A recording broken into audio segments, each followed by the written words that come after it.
Nepotism, ये क्या हो रहा है हमारे देश में? जहां देखो रिकमेंडेशन, डोनेशन, डोमिनेशन, इन्फ्लुएंस, घूस, बाप का नाम। अब गरीब के बच्चे क्या करें?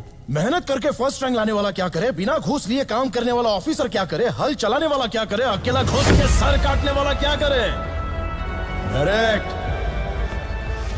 तो भाई इंडिया सिनेमा में इतने सालों तक पब्लिक को हेट और हीरो को प्यार करती आ रही है, लेकिन 2018 की सर्दियों के सीजन में एक ऐसी फिल्म आती है कि लोग थिएटर में हाय गर्मी गर्मी कहने लगते हैं। मतलब पहली बार एक ऐसी बिल्कुल नई डायरेक्टर और ऐसे डायरेक्टर की फिल्म आती है जिसे नॉर्थ इंडिया तो छोड़ो, साउथ में ही कनाडा इंडस्ट्री के अलावा कोई नहीं जानता था। और इस फिल्म का बवंडर ऐसा था कि शाहरुख खान जैसे सुपरस्टार की जीरो मूवी बॉक्स ऑफिस के रिपोर्ट कार्ड पर जीरो लेकर आती है, जहाँ अपने अल्लू अर्जुन, प्रभास, रामचरण, जूनियर एनटीआर जैसे स्टार को पब्लिक पहले से जानती थी। लेकिन googly masterpiece mister and Mrs Ramachari देने के बावजूद भी केजीएफ से पहले यश को कोई भी नहीं जानता था। लेकिन केजीएफ चैप्टर 1 के बाद रॉकिंग स्टार यश है उनके फैन के लिए इंडिया सीआईओ के लिए कुछ लोगों ने लिटरली कोविड के टाइम पर जब थिएटर में डालने से डरते थे, तब पीएम मोदी से लेटर लिखकर रिक्वेस्ट की जाती है कि केजीएफ 2 की रिलीज डेट पर नेशनल हॉलीडे क्लियर की जाए। डिलीवरी बॉय से लेकर 50 की दाढ़ी पर चाय पानी पहुँचाने तक का काम करने वाले एक ऑर्डिनरी बॉय जिसने प्रूव कर दिया कि राजा का बेटा राजा नहीं बनेगा। तो आज हम अपने रॉकी भाई के बारे में कुछ ऐसी बातें बताएंगे जो आप शायद ही जानते होंगे, जैसे इसका असली नाम यश नहीं है और केजीएफ चैप्टर 1 का विलन और कोई नहीं बल्कि यश का खुद बॉडी गार्ड है। और ऐसे सार से यश का कौन सा गहरा कनेक्शन है। पहले कंप्लीट वीडियो है जिसमें यश के एंटोल स्टोरी के अलावा कौन कौन सी आने वाली फिल्में सब कुछ डिटेल में देखने को मिलेगा। मोस्ट अबल एक्टर रॉकी भाई या यश या फिर नवीन कुमार गोंडा जी का आज पूरी दुनिया में अपने फैंस के दिलों पर राज करने वाले यश का असली नाम नवीन कुमार गोंडा है। लेकिन जैसा की कई सारे एक्टर और एक्ट्रेस को अपना नाम बदलना पड़ता है, तो जब यश से भी उनके नाम बदलने की डिमांड की गई तो उन्होंने अपना चाइल्डहुड का निकनेम यश को चूज किया। पहले एक्टिंग का कमर बचपन से ही उनके सर पर छाया हुआ था। जब एक बार स्कूल के इवेंट में छोटे से ड्रामे में पार्टिसिपेट कहते हैं तो भाई स्टूडेंट से लेकर टीचर सभी इन्हें काफी एक्सपीरियंसेड कहते हैं। उसके बाद से तो भाई उन्होंने पढ़ाई से जाना अमिताभ बच्चन से लेकर शाहरुख खान, रजनीकांत सारे स्टार की फिल्में देखने स्टार्ट कर दी। 12th पास करने के बाद जब इन्होंने अपने पप्पा जो की एक बस ड्राइवर थे उनसे 3 इडियट्स के फरहान की तरह रिक्वेस्ट की कि अब्बा मैं पैसे कम कमाऊंगा लेकिन खुश रहूंगा, लेकिन उनके पापा नहीं मानते हैं क्योंकि भी अपने बेटे को सरकारी नौकर देखना चाहते थे। इसके बाद भी यश नहीं माने तो उन्होंने कहा कि तू बेंगलोर तो जा रहा है लेकिन किसी रिलेटिव के यहाँ नहीं चले जाना और किसी को भी तेरे इस फिल्मी काम के बारे में नहीं पता चलना चाहिए। और ये भी शायद रख दी कि अगर तू घर वापस आ जा तो घर से वापस जाने नहीं दिया जाएगा। पूरी फिल्मी अंदाज में यश सौका लेकर घर से निकले और पेरेंट्स को लगा कि 2-4 दिन में इसका फिल्मी भूत उतर जाएगा तो खुद वापस आ जाएगा। लेकिन यश कहाँ मानने वाले थे, तो उन्होंने चाय पानी से लेकर डिलीवरी बॉय का भी काम किया। छोटे मोटे काम करने के बाद जब इन्हें एक असिस्टेंट डायरेक्टर का काम मिला तो पैसे न होने की वजह से प्रोड्यूसर ने बैकआउट कर लिया और फिल्म का पैकअप हो गया। और यश को भी काम करने के बाद एक भी रुपए नहीं मिले और इस तंग हाल ही में इन्होंने बस स्टैंड पर रात गुजारी।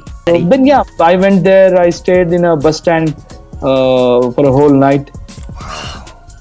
The place where because there I had to decide whether to go home और to stay. फिर भाई इन्होंने एस बैकअप एक्टर डांसर खूब काम किया। इसी टाइम इन्होंने बैचलर ऑफ आर्ट्स की डिग्री भी ले ली और साल 2005 में पहली बार इन्हें टीवी पे आने का मौका मिला टेली सीरियल नंदा गोकुला से। इसके अलावा इन्होंने टीएन सीताराम जैसे सीरियल भी की और इसी जगह इन्हें अपनी फ्यूचर वाइफ मिली राधिका पंडित। आगे चलकर 2016 में सीक्रेट गोवा में यश ने शादी भी की और यशु मार्ग फाउंडर की शुरुआत की। मतलब इसकी लाइफ जर्नी सुशांत सिंह राजपूत से काफी ज्यादा सिमिलर है, जहाँ उन्होंने भी टीवी सीरियल से स्टार्ट किया फिर फिल्मों में। Even he God is first love on the set of the TV serial, but लेकिन वो यश की तरह सरवाइव नहीं कर पाए। यश एक ऐसे सुपरस्टार बने जिनका ना कोई गॉडफादर था ना ही उन्हें किसी ने लॉन्च किया था। जब टीवी सीरियल के टाइम पे इन्हें 7 फिल्में ऑफर हुई तो उन्होंने स्क्रिप्ट पढ़ने की डिमांड कर दी और ये बात मेकर्स को बिल्कुल भी पसंद नहीं आती है। उन्हें लगा कि नया एक्टर होकर भी इतना एटीट्यूड, और फिर यश को इन फिल्मों से हाथ धोकर जाना पड़ा।